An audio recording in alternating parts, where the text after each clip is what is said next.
प्यारे बच्चों नमस्कार। आज हम आपकी पाठ्यपुस्तक बसंत भाग 1 कक्षा 6 का जो पाठ है, तीसरा पाठ वो करने जा रहे हैं। मज़े की बात ये है कि जो ये आपका तीसरा पाठ है आपकी पाठ्यपुस्तक का, बहुत ही शानदार कहानी के रूप में कहा गया है। इसमें क्या है कि दो बच्चे हैं, केशव और श्यामा। वो दोनों जो हैं वो देखते हैं कि उनके जो घर की कर्निश है, जो मतलब मुंडेर होती है, मुंडेर से पहले जो बड़ा हुआ हिस्सा होता है मकान का, उस पर देखते हैं कि दो चिड़ा और एक चिड़ी दोनों जो हैं वो रोज़ाना वहाँ उड़ते हुए देखते हैं। उनको लगता है कि यहाँ उन्होंने अंडे दिए हैं और वो सोचते हैं कि अंडे कितने बड़े होंगे, कि अंडे कितने होंगे, तमाम तरह की बातें सोचते हुए बच्चे इनसे कब निकलेंगे। और वो उनको छेड़ देते हैं, उनको अंडों को सही रखने का प्रयास करते हैं, उनकी सुरक्षा के लिए कुछ करते हैं।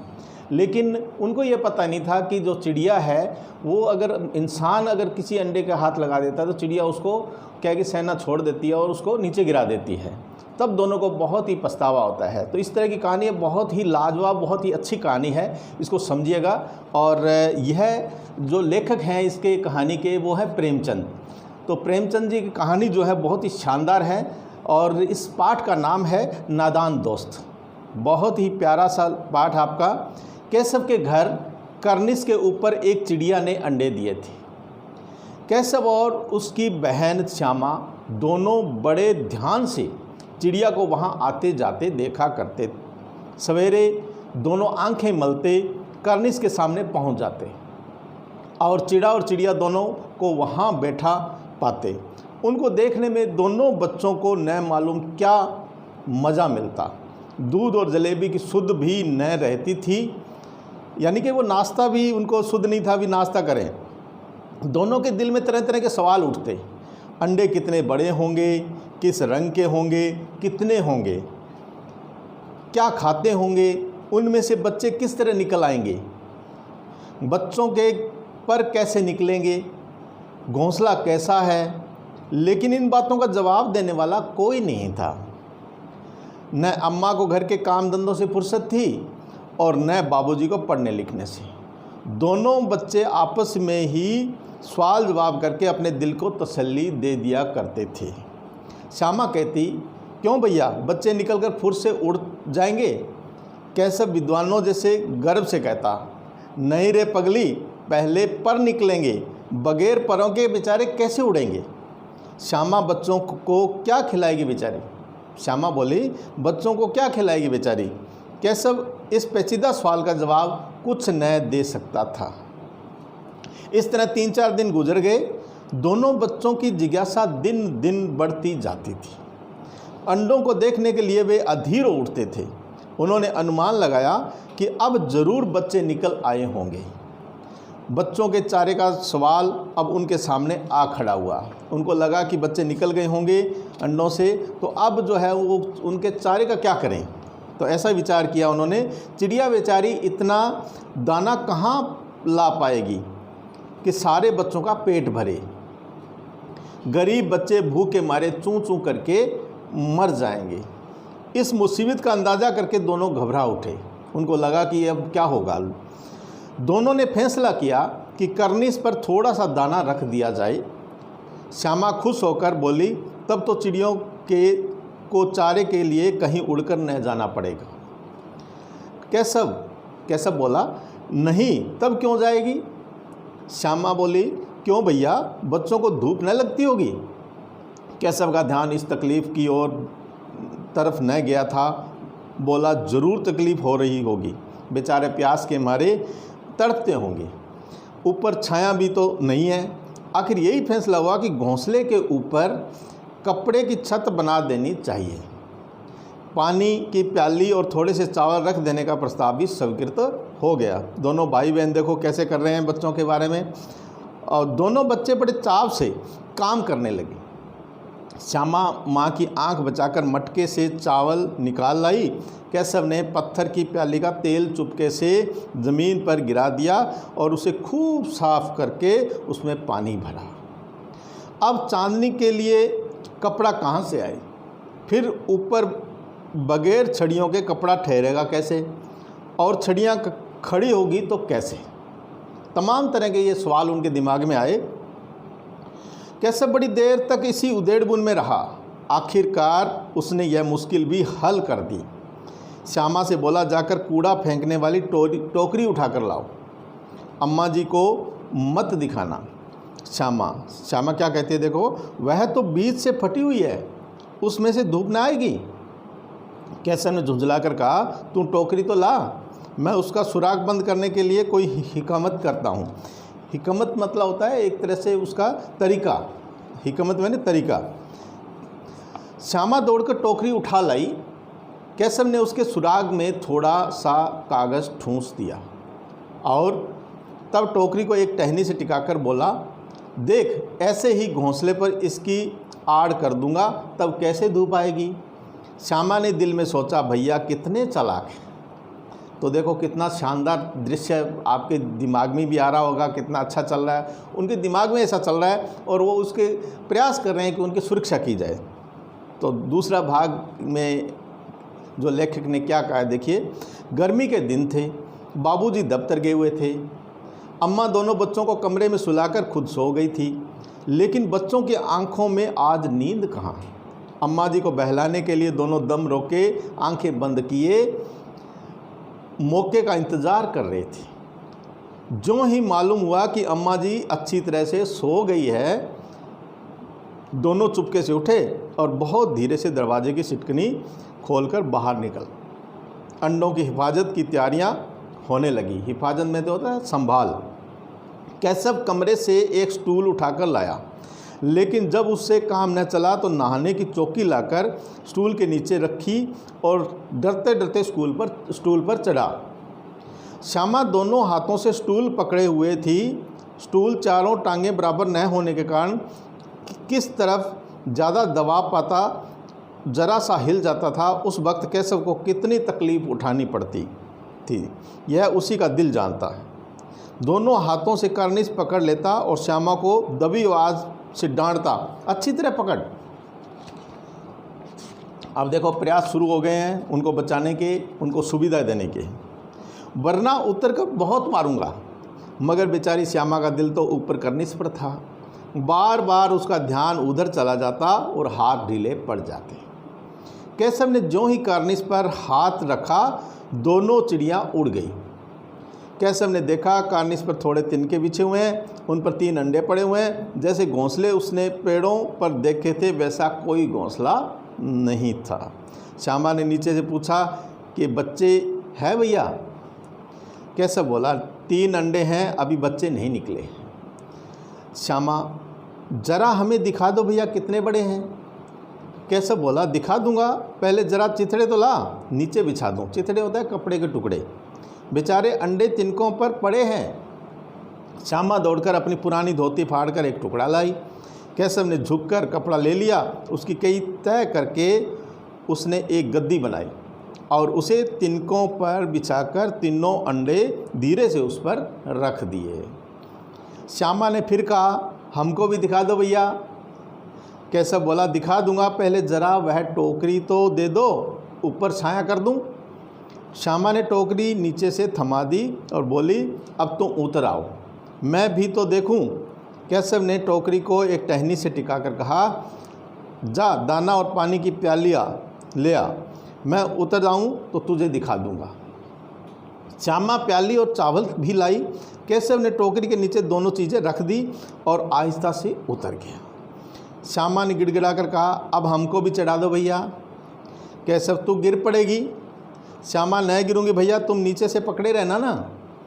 कैसव बोला, नहीं भैया, कहीं तुम गिरा पड़ी तो अम्मा जी मेरी चटनी ही कर डालेगी, कहेगी तूने ही चढ़ाया था, क्या करेगी देखकर। अब अंडे बड़े आराम से हैं, जब बच्चे निकलेंगे तो उनको पालेंगे।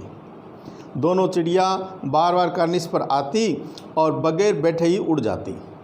कैसव ने सोचा, हम लोगों के डर से नहीं बैठती। स्टूल उठाकर कमरे में रख दिया, चौकी जहाँ की थी वहाँ रख दी। श्यामा ने आंखों में आंसू भरकर कहा, तुमने मुझे नहीं दिखाया, मैं अम्मा जी से कह दूंगी। कैसव बोला, अम्मा जी से कहेगी तो बहुत मारूंगा, कह देता हूँ। श्यामा कहती है, तो तुमने मुझे दिखाया क्यों नहीं। कैसव, और गिर पड़ती तो 4 सरने हो जाते।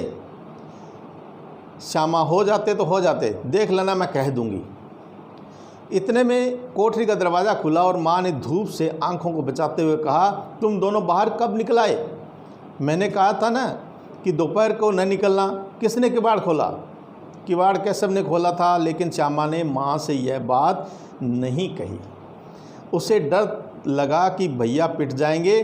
कैसव दिल से कांप रहा था कि कहीं श्यामा कह न दे। अंडे न दिखाए थे, इससे अब उसको श्यामा पर विश्वास न था। श्यामा सिर्फ मोहब्बत के मारे चुप थी या इस कसूर में हिस्सेदार होने की वजह से, इसका फैसला नहीं किया जा सकता था। शायद दोनों ही बातें थी। माँ ने दोनों को डांट डपट कर फिर कमरे में बंद कर दिया और आप धीरे धीरे उन्हें पंखा झलने लगी। अभी सिर्फ 2 बजे थे, बाहर तेज़ लू चल रही थी। अब दोनों बच्चों को नींद आ गई थी। अब देखिए तीसरा दृश्य यहाँ बताया गया है। ये जो कहानी है प्रेमचंद लेखक के द्वारा लिखी गई है, प्रेमचंद जी की कहानी है, बहुत ही शानदार। आपको भी पढ़ने में बहुत मज़ा आ रहा होगा। तो देखिए आगे क्या होता है। 4 बजे यकायक श्यामा की नींद खुली। किवाड़ खुले हुए थे। वह दौड़ी हुई करनिस के पास आई और ऊपर की तरफ ताकने लगी। टोकरी का पता न था, संयोग से उसकी नज़र नीचे गई और वह उल्टे पांव दौड़ते हुए कमरे में जाकर ज़ोर से बोली, भैया अंडे तो नीचे पड़े हैं। बच्चे उड़ गए। कैसव घबरा कर उठा और दौड़ा हुआ बाहर आया तो क्या देखता है कि तीनों अंडे नीचे टूटे हुए पड़े हैं और उनसे कोई चूने की सी चीज़ बाहर निकल आई है। पानी की प्याली भी एक तरफ टूटी पड़ी है। तो इस तरह से इसके बाद क्या होता है देखिए, उसके चेहरे का रंग उड़ गया। किसके चेहरे का रंग उड़ गया? कैसव का। सहमी हुई आंखों से ज़मीन की तरफ देखने लगा। श्यामा ने पूछा, बच्चे कहाँ उड़ गए भैया? कैसव ने करुण स्वर में कहा, अंडे तो फूट गए। श्यामा, और बच्चे कहाँ गए? श्यामा बोली, और बच्चे कहाँ गए? कैसव ने कहा, तेरे सर में देखती नहीं है, अंडों में से उजला उजला पानी निकल आया ना, वही तो 2-4 दिन में बच्चे बन जाते। माँ ने सोटी हाथ में लिए वो पूछा, तुम दोनों वहाँ धूप में क्या कर रहे हो? सोटी क्या होती है? पतली टहनी लकड़ी। माँ ने सोटी हाथ में लिए वो पूछा, तुम वहाँ धूप में क्या कर रहे हो? श्यामा ने कहा, अम्मा जी चिड़िया के अंडे टूट पड़े हैं। माँ ने आकर टूटे अंडों को देखा और गुस्से से बोली, तुम लोगों ने अंडों को छुआ होगा। अब तो श्यामा को भैया पर जरा भी तरस न आया। उसी ने शायद अंडों को इस तरह रख दिया कि वह नीचे गिर पड़े। इसकी उसे सज़ा मिलनी चाहिए। बोली, इन्होंने अंडों को छेड़ा था अम्मा जी। माँ ने कैसव से पूछा, क्यों रे? कैसव बिगी बिली बना खड़ा था। माँ बोली, तू वहाँ पहुँचा कैसे, ये बता। श्यामा, चौकी पर स्टूल रखकर चढ़े अम्मा जी। कैसव क्या कहता, देखो तू स्टूल थामे नहीं खड़ी थी। श्यामा, तुम ही ने तो कहा था। माँ बोली, तू इतना बड़ा हुआ, तुझे अभी इतना भी नहीं मालूम कि छूने से चिड़ियों के अंडे गंदे हो जाते हैं और चिड़िया फिर उन्हें नहीं सहती है। श्यामा ने डरते डरते हुए पूछा, तो क्या चिड़िया ने अंडे गिरा दिए अम्मा जी? माँ, और क्या करती? माँ बोली, और क्या करती? कैसव के सिर इसका पाप पड़ेगा। हाय, 3 जाने ले ली दुष्ट ने। कैसव रोनी सूरत बनाकर बोला, मैंने तो सिर्फ अंडों को गद्दी पर रख दिया था अम्मा जी। माँ को हंसी आ गई, मगर कैसव को कई दिनों तक अपनी गलती पर अफसोस होता रहा। अंडों की हिफाजत करने के जोग में उसने उनका सत्यानाश कर डाला। सत्यानाश मतलब होता है बिल्कुल ख़राब कर देना, बिल्कुल बेकार कर देना, इसे या नष्ट कर देना। इसे याद कर वह कभी कभी रो पड़ता था। दोनों चिड़िया वहाँ फिर न दिखाई दी। ये मुंशी प्रेमचंद जी की कहानी आपको बहुत शानदार लगी होगी, अच्छी लगी होगी कि इसमें 2 भाई बहन जो हैं किस तरह से चिड़ियों को देखते हैं, फिर और उनके विचार आते हैं कि अंडे कैसे होंगे, अंडे कितने बड़े होंगे, अंडे किस रंग के होंगे और बच्चे कब निकलेंगे और बच्चे कैसे उड़ेंगे। तमाम तरह की बातों को देखते हुए उन्होंने अंडों को देखा और ये कहानी में आपने पढ़ा तो आपको बहुत मज़ा आया होगा ये कहानी पढ़ करके, क्योंकि ये कहानी जो है हमें बहुत शिक्षा देती है। कहानी हमें यह बताती है कि हमें पक्षियों से प्रेम करना चाहिए और पक्षियों को स्वतंत्र रूप से उनको अपने काम में, उनके जो उनका जीवन है उसमें हमें दखल नहीं देनी चाहिए। तो आपने इस कहानी में पढ़ा है। तो अभी आपको इसमें 3 प्रश्न दिए गए हैं, वो अपने कर लेते हैं कि अंडों के बारे में। पहला प्रश्न है, देखिए, अंडों के बारे में केशव और श्यामा के मन में किस तरह के सवाल उठते थे? वे आपस ही में सवाल जवाब करके अपने दिल को तसल्ली क्यों दिया करते थे? तो आपने कहानी में पढ़ा है कि केशव और श्यामा के मन में अंडों के बारे में ये सवाल उठते थे। क्या सवाल उठते थे? कि अंडे के आकार कैसा होगा, अंडे किस रंग के होंगे, अंडे कितने बड़े होंगे और कितने अंडे होंगे, यानी कि उनकी संख्या कितनी होगी और उनसे बच्चे कैसे निकलेंगे। वे इस विषय में अम्मा और बाबूजी को पूछना चाहते थे, परंतु उनके पास उनके सवालों का जवाब देने के लिए वक्त ही नहीं होता था, समय ही नहीं होता था। अगर वे कहीं उनको पूछ लेते तो अंडे नहीं टूटते, क्योंकि तब उनको जानकारी हो जाती कि अगर मनुष्य किसी जानवर के अंडों को हाथ लगा देता है तो वे खराब हो जाते हैं। इसलिए केशव और श्यामा आपस में ही सवाल जवाब करके अपने दिल को तसल्ली दिया करते थे। तो आपको इसका सवाल का जवाब, आपको प्रश्न का उत्तर मिल गया होगा। आपके यहाँ भी हमने इस प्रश्न का उत्तर दे दिया है, आप इसको यहाँ से नोट डाउन कर सकते हैं। केशव ने श्यामा ने चिथड़े, टोकरी और दाना पानी मंगाकर कार्निश पर क्यों रखे थे? क्यों रखे थे भाई? क्या कारण था? केशव और श्यामा को अंडों से बहुत लगाव हो गया था और अंडों की रक्षा करने की नादानी उनके दिमाग में थी। उनको ऐसे लगा कि हमें इनकी रक्षा करनी चाहिए। इसलिए केशव ने श्यामा से चिथड़े, टोकरी और दाना पानी मंगाकर कार्निश पर रखे थे। अब है, केशव और श्यामा ने चिड़िया के अंडों की रक्षा की या नादानी? आप इस कहानी को अच्छे से समझ गए होंगे कि वास्तव में ये गलती हुई या वास्तव में वो रक्षा की। तो वास्तव में ये हुआ कि केशव और श्यामा चिड़िया के अंडों की रक्षा करना चाहते थे और यह नादानी ही थी उनकी, क्योंकि उन्होंने दाना पानी की व्यवस्था करने में और उसकी रक्षा करने में क्या किया था, कपड़े का चिथड़ा जो रखा था और उनकी सुरक्षा के लिए, लेकिन वो अंडे गंदे हो गए थे और चिड़िया ने उसको गंदे मानते हुए नीचे फेंक दिया था और वो टूट गए थे। इस तरह से ये वास्तव में नादानी है, बल्कि ना कि उसकी रक्षा की थी। तो प्यारे बच्चों, आज आपके इस पाठ्य पुस्तक की जो ये कहानी है और आपको ये बहुत पसंद आई होगी। बहुत ही शानदार कहानी है और मुंशी प्रेमचंद जी के द्वारा इसको लिखा गया है। नादान दोस्त, मतलब दोस्त तो हैं लेकिन नादान है, नादानी है, यह भूलवश हुआ, उनको पता नहीं था। तो ऐसा आपके साथ भी कभी न कभी हुआ होगा, ऐसी घटनाएं हुई होगी। तो हमें इस कहानी से बहुत कुछ सीखने को मिला है। तो अगला पाठ करने से पहले हम आपको बहुत सारे इस पाठ से संबंधित PDF देंगे, प्रश्नोत्तर देंगे और साथ में आपको मिलेगा एक शानदार सा पेपर। परीक्षा होगी आपकी, वो भी आप कर सकते हैं और बार बार करके इस कहानी को, इस पाठ को बहुत से अच्छे से याद करिएगा, अपने दिमाग में बिठाइएगा और जब तक आपके पूरे नंबर नहीं आते तब तक इसको करते रहिएगा। इसी के साथ जय हिंद।